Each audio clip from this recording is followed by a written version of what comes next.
Nasib pahit kakek Sondani, 2 bulan nikahi gadis 19 tahun, kena gagal ginjal, kini istri minta cerai. Nasib pahit kakek Sondani nikahi gadis 19 tahun, kena gagal ginjal, istri minta cerai. Kisah cinta kakek Sondani dulu viral karena bisa nikahi Via, gadis 19 tahun cantik jelita. Kini nasib Sondani bikin pilu, tubuhnya makin kurus usai kena gagal ginjal. Via, istri 19 tahunnya yang cantik jelita, dikira bakalan setia malah minta cerai.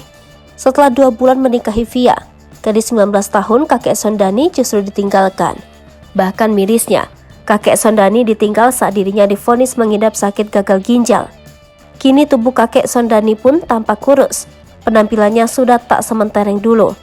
Akhir cinta yang pahit tersebut rupanya dibagikan langsung oleh kakek Sondani lewat kanal YouTube Hilal Hilmawan. Dalam kesempatan itu, kakek Sondani mengaku kini ia tengah berjuang melawan sakit gagal ginjal. Diakui kakek Sondani, ia mengetahui terkena gagal ginjal sepulang umroh bersama sang istri kala itu.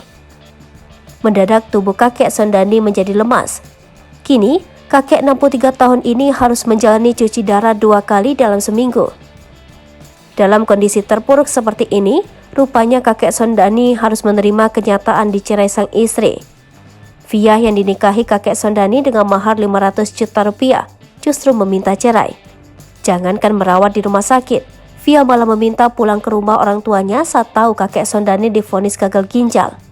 Bahkan, saat disinggung soal kebaikannya selama ini untuk Via, kakek Sondani mengaku pasrah. Ia merasa memberangkatkan sang istri umroh dan memberi mahar adalah kewajibannya sebagai suami. Kini sudah 6 bulan kakek Sondani berpisah dengan Via. Selama itu pula Via tak pernah menghubungi atau sekedar bertanya soal kabar kakek Sondani.